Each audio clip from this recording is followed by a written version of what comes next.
Hey, good afternoon, Scott. I really appreciate you being here. Good afternoon, Michael. How are you? I'm fantastic. Before we get started, can you just tell everybody who you are, and then I'm going to highlight some of the things that you're involved with as a volunteer. But just let folks know who you are and what you do for the industry. My name's Scott Galpin. I'm the Sales and Operations Manager of Trex Fencing SRF, based out of Colorado. I'm based out of the Southeast, live in Charlotte, North Carolina. Been here 10 years.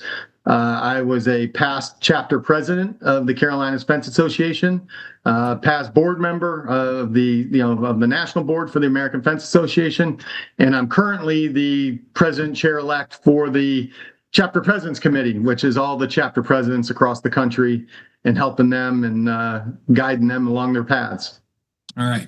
Well, thank you for all of that. So let's talk a little bit about the thing that's near and dear to your heart, and that is the uptick in the amount of service projects that we're doing out in the community, and specifically the service projects that our chapter leaders are doing. So tell me a couple of the different projects you're involved in and that you've helped coach folks along the way with. Chapter projects in general just are so near and dear to my heart. It gives you a great opportunity to be a servant leader within your community, within your fence community, and there's that amazing give back to people. And that's what I love. That's what I'm all about. And I've been lucky enough to partner up with Purple Art Homes here based out of the Carolinas, and also with Military Makeover with Montel Williams, the TV show on Lifetime Network. Through Purple Art Homes, we've done over 9 projects with them now to help disabled veterans or veterans in need all across the country, which has been fantastic. And working with different people, partnering up with folks from Texas, Florida, New Jersey, here in the Carolinas, to get these people together to come for a common goal is always amazing. So we've had great projects. We've provided fencing for those veterans. But there's other great projects. Most recently, there was a great project in Ohio where the Ohio chapter, Pennsylvania chapter, and myself kind of jumped in to help out.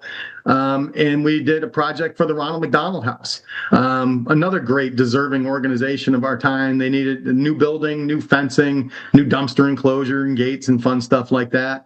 And this so aligns perfectly with who we are, what our skill sets are. So it's a great opportunity to bring people together that may not always come together for other reasons, but they care about give back, and that's pretty awesome.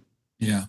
So one of the things that I love about chapters and then chapter projects specifically is it allows people to kind of practice their leadership skills. So when you engage a chapter and you engage somebody who might be new to the whole idea of putting together a chapter project, what are some of the skills that those folks kind of learn right off the bat? Well, you certainly learn logistics pretty darn quick. That's because right. To start in communication skills, because the first step, okay, you're communicating with a project, and then now you're basically a project manager and managing that project. Okay, when's it beginning? What do I need? What products do I need? Okay, from there, now you got to go material sourcing, and who can we reach out, communicate, and help source materials. Okay, once you got materials sourced, now you got to be like, all right, now I got to reach out to all my members and community of, hey, who's interested, this great project, and communicating that out, providing the information that they need, that they want to be excited about. And then, of course, once you've got people that are excited, now you're trying to get everybody there at the same time, excited, wanting to work together. And I still love it, though. I love telling the story. Is we were doing a military makeover project, and we had 6 different fence companies, 6 on 300 feet of aluminum fence. Okay. Yep. 6 different fence companies. I just said, hey, guys, this is it. We're here to support a veteran. This is amazing. Thank you all. You're awesome. We're here to have fun and be safe, right? And I said, you 3 companies, you're going to start in that corner and start working your way to the back. The other 3 are going to start in the other corner. We'll meet you in the back. And at the end of the day, we were done by, put 300 feet of aluminum in and shoot by noontime. It was all done. Right. And we were hanging gates, and a couple guys, you got like 5 foremen standing there watching the one foreman put up a gate. And the guy, my favorite comment I heard was, man, I can't believe we're done. We had 6 different fence companies here, and nobody complained about how to put a fence in. That's pretty amazing. Yeah. that you were there for the right reasons. You're focused on having fun. You give back, being a servant leader. And how cool is that when you're bringing companies that compete on a daily basis within a given geographic region, but they come together for the good of helping somebody. And that's pretty cool. Yeah, it is amazing. So, what do you think that you've learned through this whole experience? What are some of the takeaways that you kind of, because I know, because of our previous conversations, I know that you get great benefit of this in terms of how you feel about the industry and how you feel about the suppliers that help us put these projects on, and then the labor that comes together to execute these projects. I mean, you get a lot out of it, but what are some of the things that you've learned over the last couple of years facilitating these experiences for others?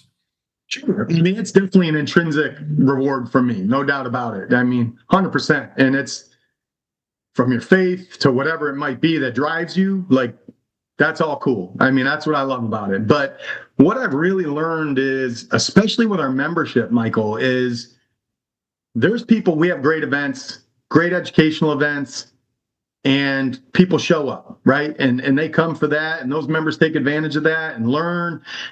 And, they'll come to other events and network, but we've actually seen people coming together that don't come to any of that because that's not high on their value list, potentially, right? And now you've got people that are coming out, showing up to partake in something that they don't normally come to AFA events or membership events in other areas, but they're there to help somebody because that's important to them and that's important to their value system. So that's I feel like, wow, it has an impact on membership. They say, hey man, you're really doing some cool stuff. Let me know when the next one is. And it's really funny because I always think back to some of the suppliers we've had, and suppliers are fighting and arguing over who gets to donate on the next project because they want to be involved, because it's aligned properly with their company, their mission, their values to give back. And I think that's always a great message for anybody, and whether it be in the fence industry or not. Yeah, I want to be very cautious because I know if we start talking about specific projects, we're going to miss an important one. But the message or the point that you just made about suppliers wanting to help our folks execute these projects is a good one. I heard a chapter president who just did a very successful project out west, and she had the exact same situation, is where she had to go back to people and say, we really appreciate you supporting in this ginormous project, but we have to let everybody have the opportunity to give. So the other point that you made that I think is really demonstrative is this idea that this can serve as a gateway into other opportunities. So somebody might not be interested in the educational offerings that a chapter is giving. They might not want to serve on a chapter board or anything like that. But when they come and do one of these experiences, then it opens them up to other things that the chapter might be doing, a networking event or a social event or something else that they said, well, I didn't really realize that this was going to be this much fun. And then it carries over into something else. I'll give you a great example. There's one contractor that has done every single Purple Heart Homes, every single military makeover project we've done in the Carolinas. And no matter where it is, he's like, I'll go to New Jersey if you can't find a contractor, put that fence in for that veteran. But he doesn't come to our By the Sea events. He doesn't come to a lot of our training events, doesn't come to our social events, stuff like that. But this is near and dear to his heart and his company's heart. And he's like, count me in every single time. And there's a lot of companies that way, but it's really cool when you got somebody who aligns well with you, that on something so near and dear and aligns with your values.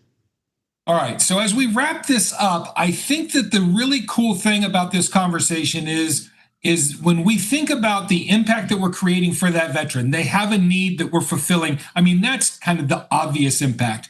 But then we think about the impact on the leaders themselves, the chapter leaders themselves that are coordinating this project and the things that they're learning, and that's tremendous impact. What I'd like to wrap up is this idea of competition within the chapters.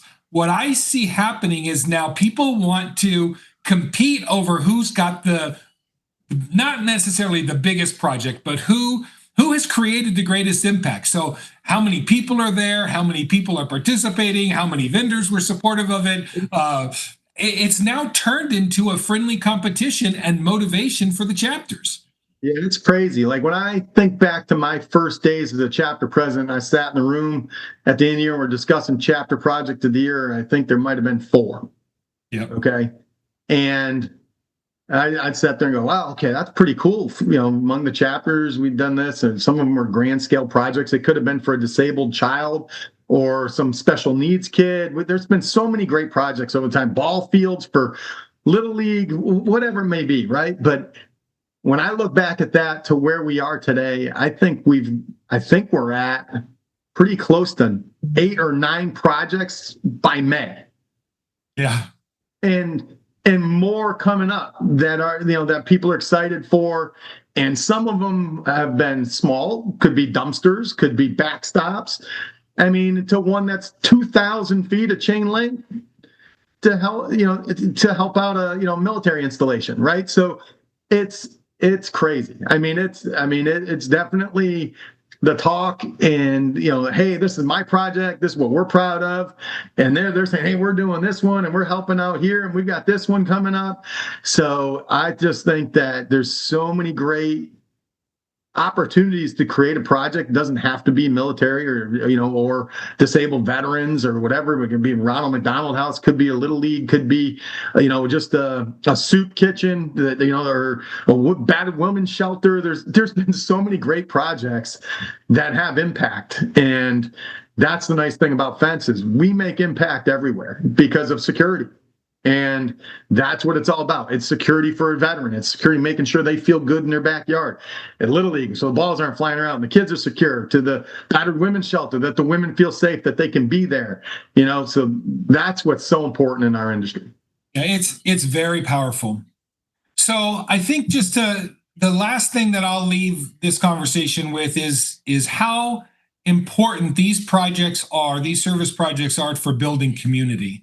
And it's not only building the chapter's impact in their own community, it's actually building the AFA community. It's building the network of chapter leaders and the community that exists there. It's just a powerful way that AFA creates community and impact. And I want to thank you for your leadership in this effort. And I want to thank you and tell you how much I appreciate the fact that you coach these chapter leaders into success, and they feel a power.